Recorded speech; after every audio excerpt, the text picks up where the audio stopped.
Vote जिहाद versus धर्म युद्ध, चुनावी हवा किसके विरुद्ध।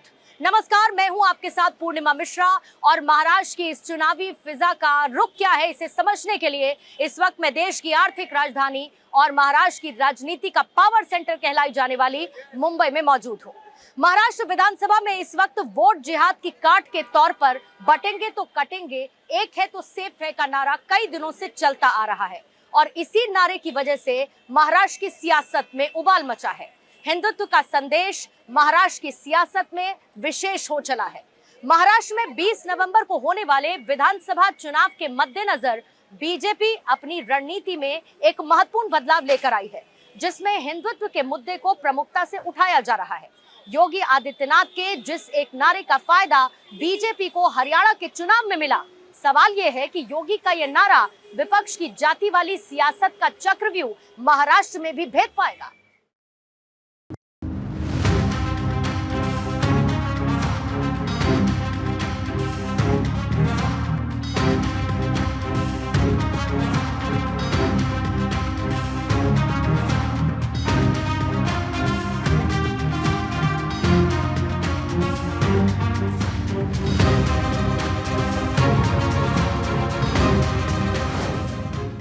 हिंदुत्व का संदेश, महाराष्ट्र में सियासी कलेश।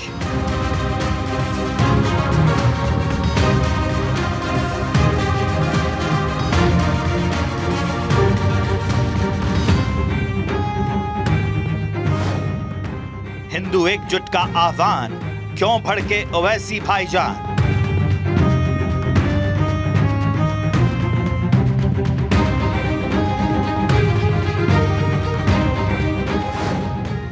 देश में जात पात छोड़ो, राष्ट्र से नाता जोड़ो।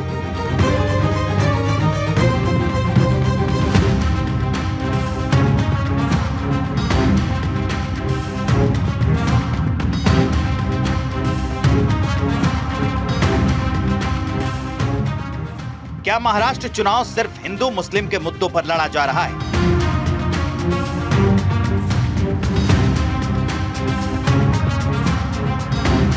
पीएम मोदी से लेकर सीएम योगी, संघ प्रमुख मोहन भागवत से लेकर बीजेपी के बड़े बड़े नेता एकजुटता का संदेश दे रहे हैं। संघ से लेकर बीजेपी तक का हिंदुत्व मोड ऑन है। 20 नवंबर को महाराष्ट्र में विधानसभा चुनाव है, लेकिन उससे पहले सियासी यलगार है, जीत की हुंकार है। प्रधानमंत्री मोदी से लेकर यूपी के सीएम योगी ने जब से महाराष्ट्र की कमान अपने कंधों में ली है, महाविकास अघाड़ी बेचैन, और उसकी बेचैनी है एक नारा जो इन दिनों महाराष्ट्र की सियासत में खूब चल रहा है, बटेंगे तो कटेंगे। इस एक नारे ने पूरे महाराष्ट्र की सियासत की केमिस्ट्री बदल कर रख दी है।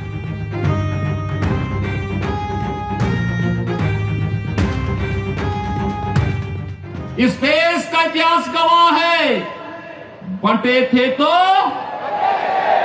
कटे थे, बटे थे तो बटेंगे तो कटेंगे, और एक रहेंगे तो सेफ रहेंगे, एक रहेंगे सेफ रहेंगे। और यही आह्वान करने के लिए आया हूं। बंटना नहीं है, बंटना नहीं है, बटेंगे तो कटेंगे। हमें याद रखना है, अगर हम बटेंगे तो बांटने वाले महफिल सजाएंगे। हमें कांग्रेस और महाअघाड़ी वालों के मंसूबों को कामयाब नहीं होने देना है। हिंदू समाज के भी ध्यान में आना चाहिए कि दुर्बल रहना अपराध है। हम अगर दुर्बल है, असंगठित है, तो उसका मतलब हम अत्याचार को निमंत्रण दे रहे हैं। निमित्त कुछ नहीं चाहिए, हम दुर्बल है, यह निमित्त पर्याप्त है।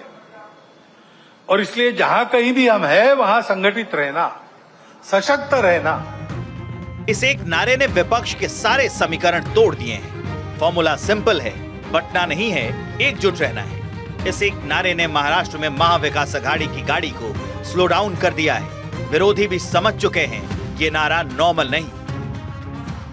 महाराष्ट्र में आकर बाबा जी क्या करेंगे, मुझे बताइए। आप भड़काऊ भाषण करेंगे, दंगे भड़काने की कोशिश करेंगे। बाबा जी को आप ध्यान में रखना चाहिए, एक राज्य के मुख्यमंत्री है।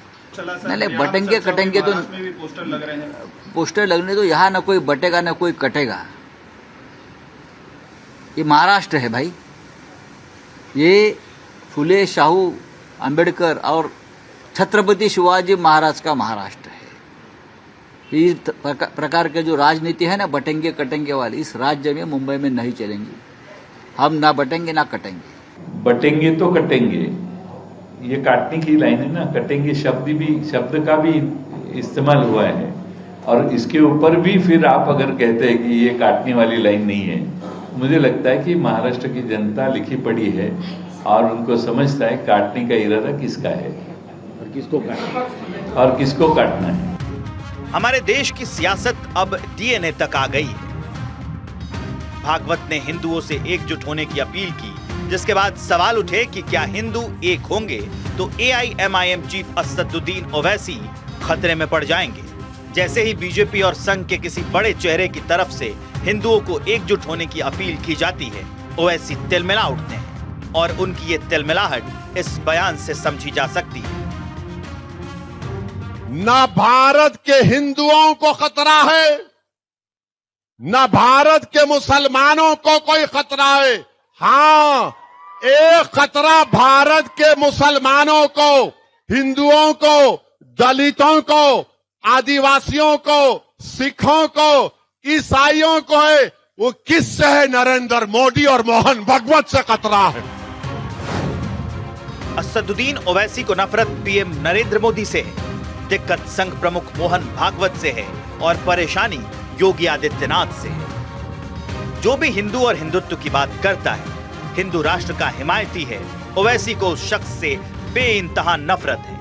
मोदी और बीजेपी के खिलाफ मुसलमानों को भड़काना ओवैसी का एजेंडा रहा है। वो आपने कहावत तो सुनी होगी, बड़े मियाँ तो बड़े मियाँ, छोटे मियाँ सुभान अल्लाह। कुछ ऐसी ही जहरीली जुबान जूनियर ओवैसी की भी है। असदुद्दीन ओवैसी के छोटे भाई अकबरुद्दीन ओवैसी ने तो हाल ही में 15 मिनट वाली धमकी फिर से दोहराई। महाराष्ट्र के चुनावी रण में ओवैसी ब्रदर्स की एंट्री होते ही माहौल को और गर्मा दिया।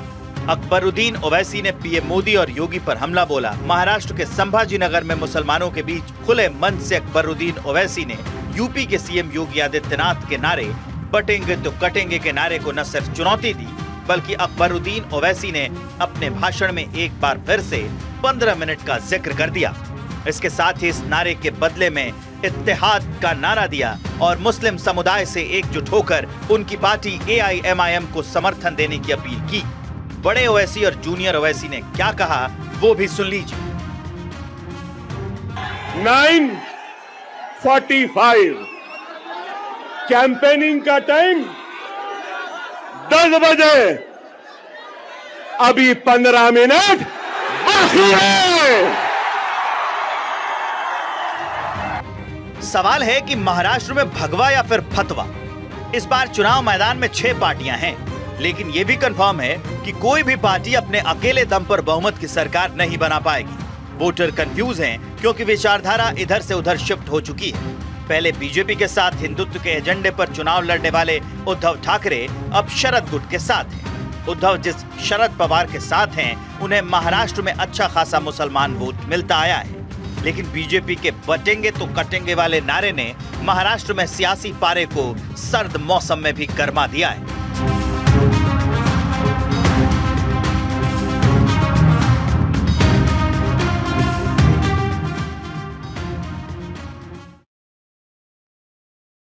महाविकास आघाड़ी की ये चिंता ये है कि महाराष्ट्र में बीजेपी बटेंगे तो कटेंगे स्लोगन के साथ साथ फतवा बनाम भगवा के नाम पर वोट मांग रही है। बीजेपी नेता अपनी सभाओं में लोगों से ये कह रहे हैं कि बीजेपी सत्ता में रहेगी तो हिंदू सुरक्षित रहेगा।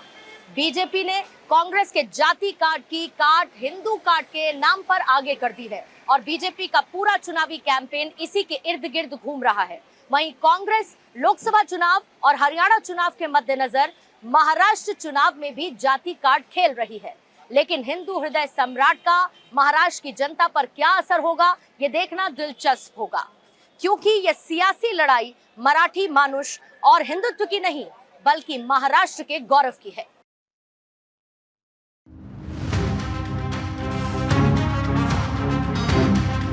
जिस देश की आबादी में 20% मुसलमान हो और 80% हिंदू, उस देश के प्रधानमंत्री से लेकर हिंदुओं के सबसे बड़े संगठन के मुखिया को अगर ये कहना पड़े कि बटिए मत, एकजुट होइए, तो इसका मतलब है कि बहुत आगे तक बात बढ़ गई है।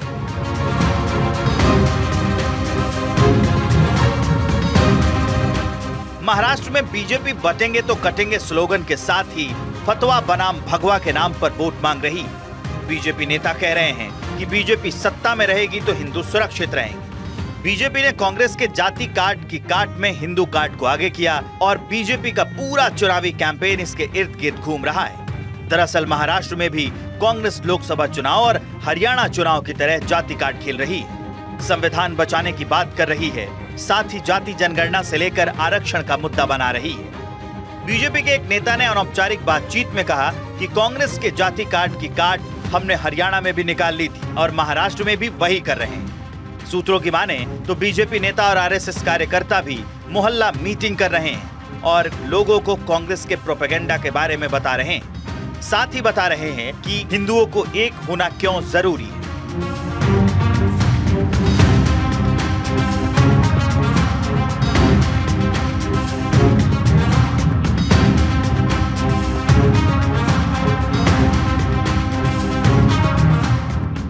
राजस्थान के बारा में पिछले महीने अक्टूबर में आरएसएस के एक कार्यक्रम में संघ प्रमुख मोहन भागवत मंच से संबोधित कर रहे थे।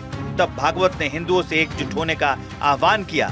कहा कि अगर सुरक्षित रहना है तो हिंदू समाज को भाषा, जाति, प्रांत के मतभेद और विवादों को मिटाकर एकजुट होना होगा। भागवत ने भारत को हिंदू राष्ट्र बताते हुए एकजुटता के लिए जरूरी बताया।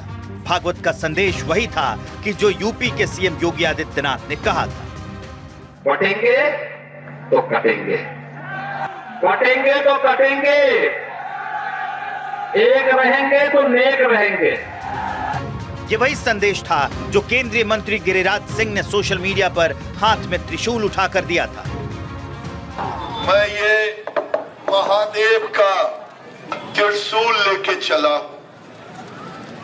इसको घर में पूजता भी हूं और धर्मो रक्षित रक्षिता। जब ये त्रिशूल कोई हमारे ऊपर हमला करेगा तो महादेव हमें इससे रक्षा करेंगे।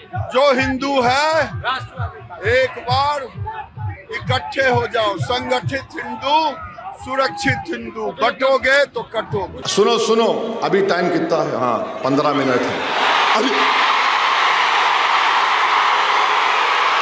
Very sorry, very sorry.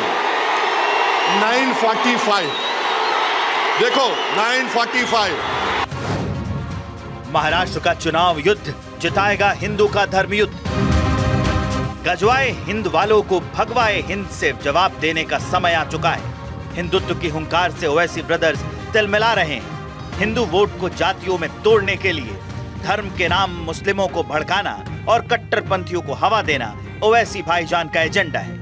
लेकिन इस बार महाराष्ट्र के सोलापुर में ओवैसी का पाला बाबा बागेश्वर से पड़ गया, जो हिंदुओं को जगाने और जोड़ने के लिए 21 नवंबर से 29 नवंबर तक पदयात्रा शुरू करने वाले हैं। महाराष्ट्र के सोलापुर में पंडित धीरेन्द्र शास्त्री ने भी एक है तो सेफ है का नारा दोहराया, तो वहीं जगत गुरु रामभद्राचार्य ने भी बटेंगे तो कटेंगे वाले बयान का समर्थन करते हुए कहा कि हमें विभाजित नहीं होना है, चाहे पंथ अनेक हो, लेकिन हम सब हिंदू एक हों। भारत के धर्म विरोधियों, अभी तक हिंदू चुप थे, इसका मतलब ये नहीं थे कि डरे थे। अब छेड़ोगे तो छोड़ा नहीं जाएगा।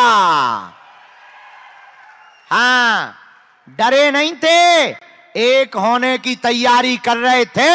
अब ये सोलापुर का नजारा बता रहा है कि हिंदू, हमको बटना नहीं है, चाहे पंथ अनेक हों, हम सब हिंदू एक हों। और जब हम एक होकर रहेंगे तो हमारा कोई बाल भी बांका नहीं कर सकेगा। अयोध्या के तमाम संतों ने भी हिंदुओं की एकजुटता को लेकर गिरिराज के बयान का समर्थन किया और कहा कि हिंदुओं को एकजुट होने की जरूरत है। बावजूद इसके कि अब हिंदू समाज को संवरना और सुधरना पड़ेगा। किस प्रकार से आज हिंदू आस्था पर निरंतर चोट किए जा रहे हैं। लगातार कभी दुर्गा उत्सव पर, कभी रामोत्सव पर, कभी कृष्ण जन्मोत्सव पर, दीपोत्सव में, होली में, रक्षाबंधन में, गरबा में अनेक प्रकार के जिहाद के माध्यम से, भाथूक जिहाद हो, मूत्र जिहाद हो, शौचालय जिहाद हो, जिस प्रकार से कभी धार्मिक भावनाओं को आहत किया जाता है, कभी राष्ट्रीय भावनाओं को आहत किया जाता है। और बार बार मैं बोल रहा हूँ, संविधान में कुछ ऐसी धाराएं जो हिंदुओं के विरोध में है, उसे भी जाना आवश्यक है। जिस प्रकार से दंगे, बवाल, फसाद, जिस प्रकार उसके तिरंगे का अपमान, भारत की तोड़ने की साजिश, भारत में आतंक व्याप्त, भारत में लैंड जिहाद, लव जिहाद, तमाम प्रकार के थूक जिहाद से लेकर रेल जिहाद तक जो चल रहे हैं, इस पर रोक लग सकता है, कमियां आ सकती है। जिस प्रकार से हिंदू संगठित नहीं होगा, हिंदू जागरूक नहीं होगा, तो देश के लिए खतरा उत्पन्न हो सकता है। ये वही संदेश था जो देश के प्रधानमंत्री नरेंद्र मोदी ने 5 अक्टूबर को महाराष्ट्र से दिया था। पीएम मोदी ने महाराष्ट्र के ठाणे में एक जनसभा के दौरान कांग्रेस समेत विपक्षी गठबंधन को घेरा और दावा किया कि कांग्रेस का मिशन समाज को बांटो, सत्ता पर कब्जा करो है, इसलिए हमारी एकता को देश की ढाल बनाना है। पीएम ने कहा कि हम बटेंगे तो बांटने वाले महफिल सजाएंगे। हमें अतीत से सबक लेना है। हमें हमारी एकता को ही देश की ढाल बनाना है। हमें याद रखना है, अगर हम बटेंगे तो बांटने वाले महफिल सजाएंगे। हमें कांग्रेस और महाअघाड़ी वालों के मंसूबों को कामयाब नहीं होने देना है। इस एक नारे की ताकत क्या होती है, एक नारे की शक्ति क्या होती है, इसका असर हरियाणा में दिख चुका है, जिसके रचयिता उत्तर प्रदेश के मुख्यमंत्री योगी आदित्यनाथ थे। बहनों और भाइयों, राष्ट्र से बढ़कर के कुछ नहीं हो सकता, कुछ नहीं हो सकता। और राष्ट्र तब सशक्त होगा जब हम एक रहेंगे, नेक रहेंगे, तभी नेक रहेंगे। बटेंगे तो कटेंगे, बटेंगे तो कटेंगे, एक रहेंगे तो नेक रहेंगे। लोकप्रिय नारे बटेंगे तो कटेंगे को संघ ने भी इंडोर्स किया। मथुरा में राष्ट्रीय स्वयंसेवक संघ की वार्षिक बैठक के दौरान आरएसएस के सह कार्यवाहक दत्तात्रेय हसबोले ने योगी आदित्यनाथ के इस नारे का समर्थन किया था। दत्तात्रेय ने कहा कि हमें इसे आचरण में लाना होगा, ये हिंदू एकता और लोक कल्याण के लिए जरूरी है। मतलब ये कि संघ से संदेश आया कि ये नारा वैमनस्य बढ़ाने वाला नहीं, एकता वाला है। यही है समाज की एकता, एकात्मता। हम जाति, भाषा, प्रांत के अगर पिछड़ा भेद से हम करेंगे तो हम कटेंगे। उपदेश से होता तो अब तक हो जाता, प्रयत्न करना पड़ता है, उसके लिए आचरण में लाना है, लोक कल्याण के लिए है। हिंदू सबके लिए सुख प्रदान करेगा, दुनिया में किसी भी देश के संकट के लिए, तो इसलिए हिंदू एकता आवश्यक है। हरियाणा चुनाव में दिए गए इस नारे ने जैसे ही महाराष्ट्र चुनाव में एंट्री की, विपक्ष में खलबली मच गई। योगी के मुंबई में बटेंगे तो कटेंगे वाले बड़े बड़े होर्डिंग्स लगाए गए थे। बात रही चुनाव की और राजनीति की, महाराष्ट्र में आकर बाबा जी क्या करेंगे मुझे बताइए आप। पोस्टर लगने तो यहाँ न कोई बटेगा न कोई कटेगा। ये महाराष्ट्र है भाई, ये फुले शाहू अंबेडकर और छत्रपति शिवाजी महाराज का महाराष्ट्र है। इस प्रकार के जो राजनीति है ना, बटेंगे कटेंगे वाली, इस राज्य में, मुंबई में नहीं चलेंगी। हमें बीजेपी मालूम है, आरएसएस मालूम है, उनकी कुटिल नीति में वो प्रसिद्ध है, ये भी मालूम है। तो ये महाराष्ट्र है, ये शाहू फुले अंबेडकर का महाराष्ट्र है, ये भी ध्यान में रखना चाहिए। किसी भी ऐसी कृति वो जो करेंगे उसको हम फंसेंगे नहीं, हमारी जनता फंसेगी नहीं, महाविकास आघाड़ी के साथ में रहेगी। तो क्या माना जाए कि महाराष्ट्र में पॉलिटिकल लाइन लेंथ बदल चुकी है? महाराष्ट्र में जब हिंदू की बात चल रही है तो सियासी हवा का रुख किस ओर है, ये भी देखना होगा, जिसका पता 20 नवंबर को चलेगा।